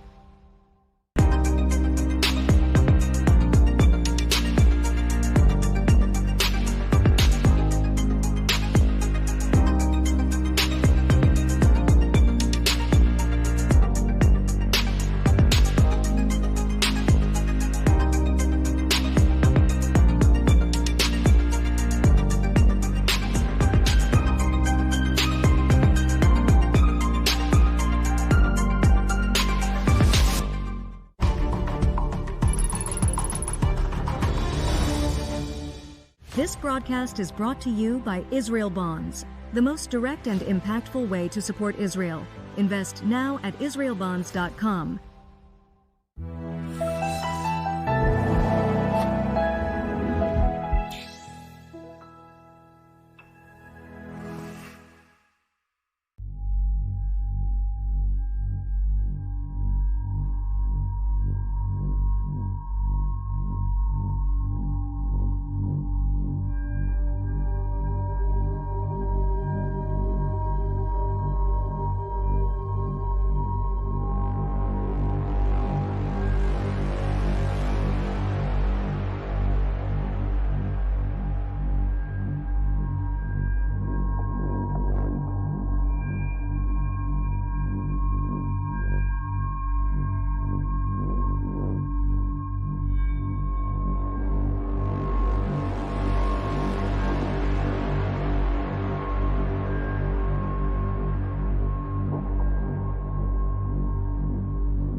Welcome back to the Rundown on I-24 News. A new round of talks to reach a hostage deal is reportedly set to resume this week in Egypt as Israel and Hamas weigh new proposals being advanced by mediators in the wake of the death of Yahya Sinwar. These include a short-term proposal that could see 4 hostages released in return for a 2-day ceasefire, and also broader deals to get all the captives freed and the Gaza war ended. In the meantime, the hostage families are trying to keep up the pressure for a deal. Let's go out to Hostage Square in Tel Aviv and our Emily Francis. And Emily, what's going on there this evening? Hi, good evening, Caleb. It's it's quite a special night here tonight. Something a little bit different than what we're used to seeing in the Kiryat, with the protests and a lot of anger and frustration. Tonight here, they've had quite an interesting gathering of people, different breakaway groups, sitting in a circle where families are really able to share their experiences, talk about their loved ones and whatnot, with a lot of support. There's a very nice concert going on right now behind us, as you can see. So it's it's actually a very, in a way, I guess it's kind of hard to say this, but it's a nice gathering. It's kind of a more subdued evening, and that's even what some of the families were saying. I did have an opportunity to speak to some of them, just by seeing them, in the square, not speaking to some of them on camera, but many of them, feeling maybe there is some hope, there is some wiggle room, but of course, they're also numb, given that, the only way to self-protect after this nightmare is to really have no expectations. But I did have an opportunity to speak to Shai Wankert, the father of hostage Omer Wankert, who I spoke to about 3 weeks ago, and a lot has changed. So take a listen to what he said. We believe there is a potential now because everything was changed 2 weeks ago, maybe 3 weeks ago. Always they told us that the Hamas don't want to do a negotiation, they don't want to do any deal or to seal the deal. Now Sinwar is gone, so we think there is another opportunity or new opportunity. We see negotiation in Qatar with the former CIA. We see also Egypt is going inside to the negotiation, so this is give us more hope and more. We've been in this whole roller coaster more and more, but we believe there is something that is going on. We believe, we have to believe in. My son Omer has a colitis disease and he's suffering a lot, and his life is in danger. He has like a hand grenade inside his stomach, and I'm very afraid of him, and I miss him a lot. And there is it's kind of a new vibe that we are feeling, and we're hoping that something is going on, maybe different. So here you hear the sentiment from Shai Wankert. Similarly, I did have a chance to see Ronen and Orna Nutra, the parents of Omer Nutra, the lone soldier in captivity, the American lone soldier, and they've, as you have seen a lot, have been meeting with not only President Trump but also President Biden. But today is Omer's birthday, so it's a very, very sad day for them. So they asked not to be interviewed, but again, they're here also for that support. They're here from New York, and this is a source of comfort, and let's just pray that there will be some kind of outcome, as Shai just explained. All right, let us try to be hopeful, certainly, despite all the disappointments that we've had over the past year. Emily Francis there at Hostage Square, thank you for that. For more, let's go to our senior U.S. correspondent, Mike Wagenheim, joining us from Washington. And, Mike, there are some reports in the Israeli media, sources in the Prime Minister's office here, trying to dampen expectations, saying they feel Hamas, even with Sinwar's death, hasn't really changed its maximalist positions. But the U.S. seems to be pushing ahead and trying to at least raise the possibility and throwing out, perhaps entertaining all sorts of different other proposals, maybe sort of starting proposals, putting those in the mix. That's correct, and of course was part of the purpose of U.S. Secretary of State Antony Blinken's trip to the region last week, and specifically his meetings with the Prime Minister and Foreign Minister from Qatar to try to get the ball rolling here. There are a few obstacles in the way, though, many obstacles, but a few recently developed ones with the death of Sinwar. Well, who's up next? Who's the leader of Hamas at this point in Gaza? State Department spokesman Matthew Miller told the press yesterday that right now the U.S. believes that it's being operated by by a council, by committee in Gaza until the process plays out for Hamas to elect or select a new leader in Gaza. Until then, it's very much being done by committee, and as you and I and pretty much everybody else who works in an office, Kalev, understands, it's really tough to get things done by committee. So the U.S. seems to be on hold right now, trying to wait it out and let Hamas's leadership process in Gaza take place. I did ask Miller, well, what about Khalid Mashal? He's the head of Hamas overall, and he's sitting right there in a luxury hotel in Doha under the harbor ship, essentially, of Qatar. Why not pressure him rather than waiting for leadership, new leadership to emerge in Gaza itself? Miller kind of danced around the question a little bit, saying that Qatar has been working day and night, has been extensively focused on trying to reach a deal, wouldn't address directly why the U.S. is not putting heavier pressure on Qatar to put the squeeze on Mashal to get something done, but right now just kind of laying low at this point and waiting for a new leadership, singular leadership, to emerge from Gaza vis-a-vis Hamas to try to get the ball rolling on a new talk here in a post-Sinwar era. All right, well, there are different circumstances than before, whether they're actually cause for optimism or not. I guess the proof will be in the pudding. We'll see what happens in the next few days. Mike Wagenheim there at the State Department, thank you for that. And still with us, Eitan Dango, Daryl Osran. We're joined by our correspondent, Nicole Tzedek.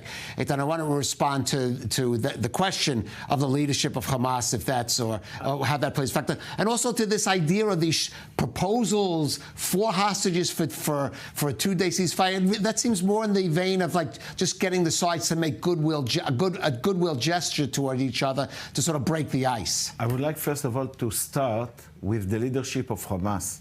I think you got an answer. Hamas decided that there will be a committee of 5 people. 4 of them are outside, but half of them belong to Gaza, that moved from Gaza outside, like Khalil El-Khaya, the deputy of Sinwar. Inside Gaza, there is another one, which his name was not published, I'm sure because of the fact that he wants to not to be a target by the IDF. But what is the point here? Hamas declared that they will be with this committee till March 25. It means they want to cross this period in a group that will understand or will analyze the situation, what is circling around them. There is one who is very close to Iran. There is one who is much more close to Qatar, to modern Arab country. There is one inside Gaza, and there is one in Lebanon. What does it mean? Hamas is strategic way of thinking for many years. What they did now, they share it in order not to create mistake and not to create any kind of, let's say, crisis inside the organization, because they identify the problem now inside Hamas in Gaza and also outside. And they will come to a decision to get there, to bring it with much more power. At these circumstances, I think we are in a junction when you have opportunity. The small effort or the small suggestion by Egypt for the beginning to bring us back 4 hostages or 2 hostages, it does not matter how many, it's to create the beginning of understanding that it can be done. A momentum, so breaking the ice. Momentum, and be aware, Caleb, that many, I believe, of these hostages are not well organized at all to collect them, to know who is holding whom, where are some bodies, etc. So in such a step that I support, take it. And also Bibi Netanyahu said, if I had such an offer, I would take it immediately. But what is now is to open the gate for something. In my opinion, the problem is in the Israeli cabinet, because Bibi Netanyahu, as the head of the Israeli cabinet, has to decide whether he's paying for it something in order, like stopping the war for a while, stopping it, because it's much more worth to get them back under the military achievements. All right. Well, that is a political decision, unfortunately, in part to make. Politics is playing a part of this. We have to know, and it's playing a part also in the United States, of course, too, where the issue of support for Israel and the conduct of the war in Gaza has become part of the U.S. presidential campaign. Now, in just a week from today, Americans will go to the polls to decide who will be the next U.S. president. And in the home stretch of the race, both the campaigns of Vice President Kamala Harris and former President Donald Trump have hit, I guess you could call them, some speed bumps.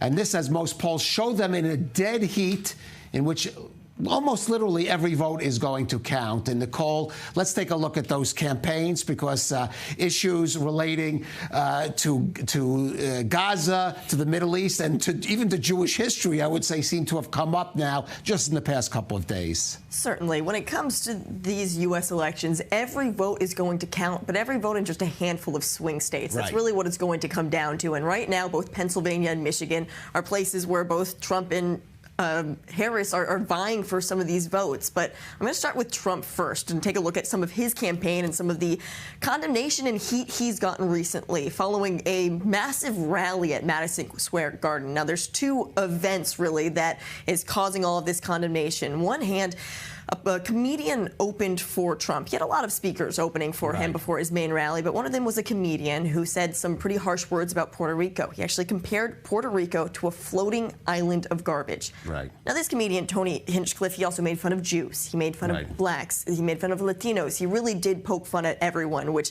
now in his own defense is stating, I'm a comedian, let me speak. But those condemning this is saying just because you're a comedian doesn't mean you should be having this platform in front of a presidential rally. And so that in itself is gaining a lot of backlash. The Trump campaign has already distanced themselves from these comments made on Puerto Rico. And when it comes to Puerto Rico, even though the U.S. citizens in Puerto Rico do not have a vote, any of the citizens who have now moved to Pennsylvania, which makes up 8% of the population, Puerto Rican voters in Pennsylvania, they could have a big say. And so now Kamala Harris is trying to come in and grab some of those Puerto Rican voters in Pennsylvania, really pushing this platform. Now, this was one problem with this Madison Square Garden event. But another one, the Democrats are trying to paint this as a pro-Nazi, a pro-Hitler rally. It was even Hillary Clinton, Trump's old opponent, who compared this to a 1939 rally from that supported the Nazis right there at Madison Square Garden. Now, we're hearing from both J.D. Vance and Donald Trump following these allegations, these accusations. Let's take a listen to what they had to say. I've heard about the joke. I haven't actually seen the joke that you mentioned, but I think that it's telling that Kamala Harris's closing message is essentially that all of Donald Trump's voters are Nazis, and you should get really pissed off about a comedian telling a joke. The newest line from Kamala and her campaign is that everyone who isn't voting for her is a Nazi. We're Nazis. You know, years ago, my father, I had a great father, he's a tough guy. He used to always say, never use the word Nazi, never use that word. And he'd say, never use the word Hitler, don't use that word. It's like, I didn't even know why, don't use that word. And then I understood it. And yet they use that word freely, both words. They use it, he's Hitler. And then they say, he's a Nazi. I'm not a Nazi. I'm the opposite of a Nazi. The fact that we're hearing these statements coming from politicians right now, the Democratic campaign even insinuating that there could be a Nazi rally at Madison Square Garden. The Democrats have long, accused Donald Trump of pushing this racist rhetoric, empowering white supremacists.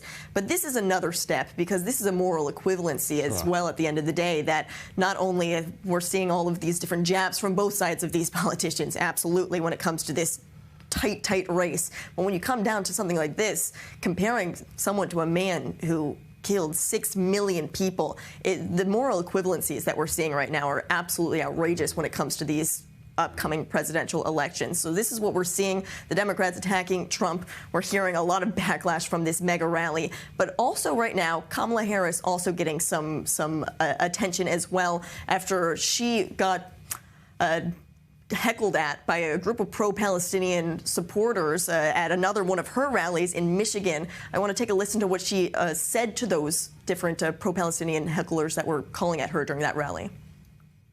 And listen, hey, on the subject of Gaza, hey guys, I hear you.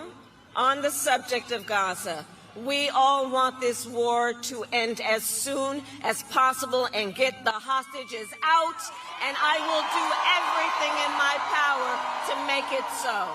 The Arab American community, I believe, is going to be the deciding choice in the state of Michigan which way this election is going to go. So for those that are uncommitted, or for those that decide not to vote, or for those that are deciding to vote for Jill Stein,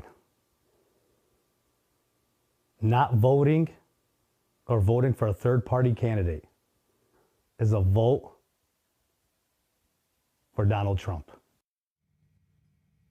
So Puerto Rican Americans, problems for Trump in Pennsylvania, Arab Americans, problem for Kamala Harris in Michigan, charges going back and forth. All I can say is, Nicole, I've seen a lot of presidential elections in my lifetime.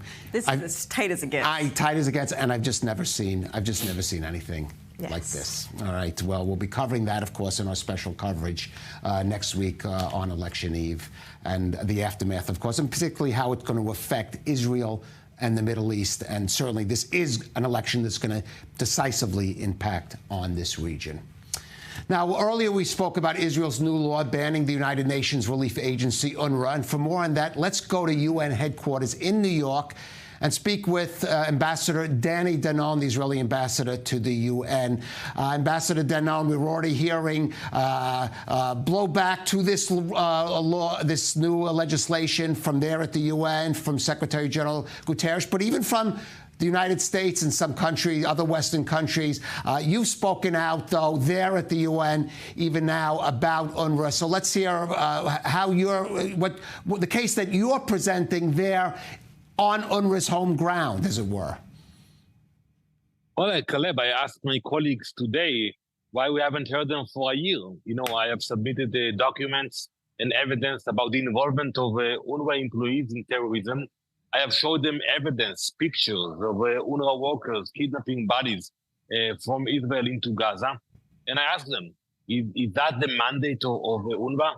That's what the UN General Assembly actually asked UNRWA to do. And I think that today we stated it very clearly. We are willing to work with the UN, to engage with the UN, but not with the organs of the UN who promote and foster terrorism. And unfortunately, UNRWA Gaza became the front of Hamas.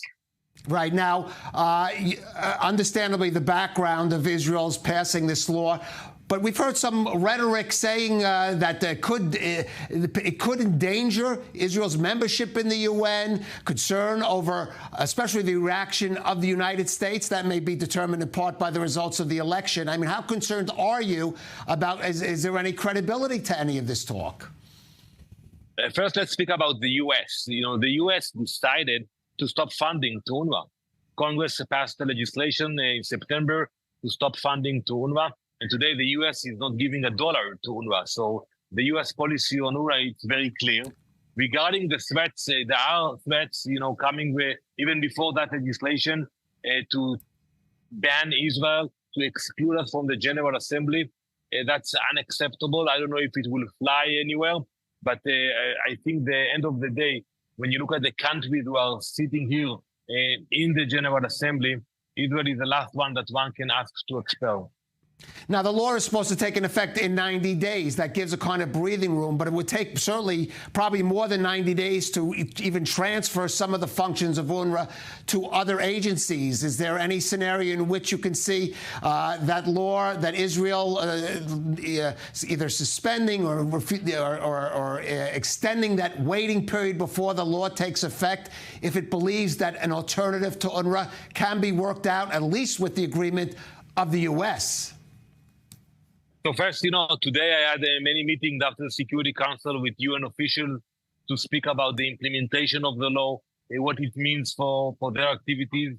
And yes, we will start this process. You know, we are not against humanitarian support for the Palestinians, but we are against the fact that Hamas took over UNRWA.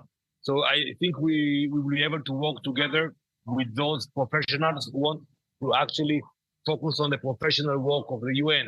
And there are a few agencies that we can work with them. All right. I want to move over to two other diplomatic areas which have been under discussion in the UN, and you've certainly been part of that discussion.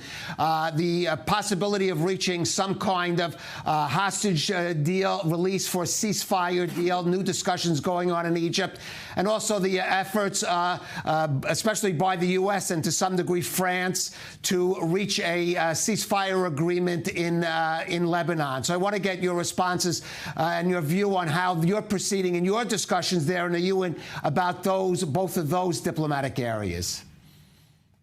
So first, regarding the hostages, we are committed to bring them back home.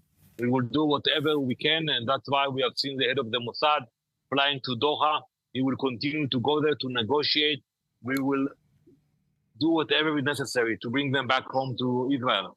It's hard because, the other side, you don't have real leadership. It's very hard negotiation. Regarding Lebanon, we know what will be the end result. Hezbollah will not be on the border. We will push them north of the Litani River. But the challenge is who will enforce the agreement, the resolution. We have to look back at 2006, when Resolution 1701 was passed here at the United Nations. The language was good, but the implementation was awful. So I think today my challenge, and with my team here and my colleagues in Jerusalem, is to make sure that after we push Hezbollah north of the Litani River, what mechanisms we have in place to make sure they are not coming back. Right, and finally, even if there were to be agreements in those areas, of course, behind Hamas, behind Hezbollah stands their patron Iran, which was discussed there at the UN. And of course, going forward, especially if Iran continues its activities and even responds now to this latest Israeli strike, how do you see Israel contending with Iran there, especially in your arena in the UN? So yesterday in the Security Council, I approached the Iranian ambassador and I told him, be aware, we showed restraint, but next time you will feel the strength of Israel. We know that they are vulnerable. We have showed them our capability to fly everywhere in Iran and to attack any target in Iran. I believe and I hope that they learned the lesson. If not, they will feel the might of the IDF. I hope we will not have to show them what we are capable of doing. But as you said earlier, Caleb, they are behind the chaos in the Middle East. They are sponsoring Hezbollah, the Houthis, militias in Iraq, and we know that they will continue to do so. So I think at the end of the day, the Western democracies and Israel will have to face Iran. All right, Ambassador Danny Danon there in the United Nations. Thank you for, again, speaking with us on I-24 News. Thank you very much.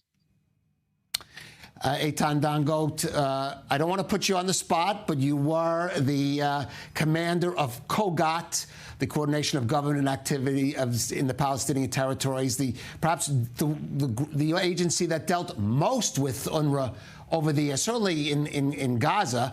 And the question is, if this was such a necessary step, why wasn't it taken sooner? A very good question. And I was a part of those who recommend from the IDF to the political wing not to move away UNRWA. I'm talking about even 8 years ago, even more a little bit, because we already identified from UNRWA steps that they are moving towards the side of Hamas from 2007. So why would you recommend to keep working with them? Because at that time, we didn't see any kind or any organization that could, and we could pay a very heavy price for the fact that most of the population of Gaza will be without a wing that can supply them the food or can give them the services of else. I'm not talking about education. We warned the heads of UNRWA about this kind of policy, about steps. We had some crisis with them, but at the end, as you go more and more, we never describe ourselves the scenario that we found here on the 7th of October. So if you ask me for now, it was a very necessary step. We had to do it. The problem is now how we are going to gape it inside Gaza Strip instead of UNRWA. So you have to find such organizations that are, some of them already are there, presented in some places in the area, in order to supply food, health, and other social services. We are not studying. There is no educational system yet.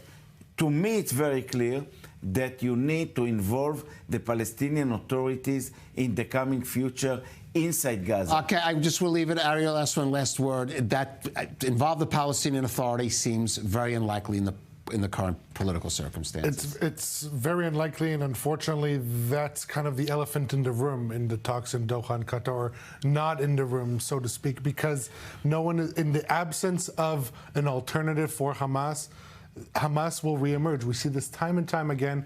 This Israel now operating in Jabalia in northern Gaza. It's the fourth time it's operated there. The forces have entered, done what they need to do, then left, and then have returned following the reemergence of Hamas military infrastructure there. And so in the absence of a civilian administration to replace Hamas will remain there, and its humanitarian wing in UNRWA will also remain there. And again, if you don't provide an alternative, the existing reality will maintain. That's just how it works. The day after, that is the phrase that is haunting us throughout. We are paying the price for what we didn't have done at the beginning of this war from January to February. That will have to be the last word. Eitan Dango, Nicole Tzedek, Ariel Osser, thank you for joining us, and thank you for joining us on The Rundown.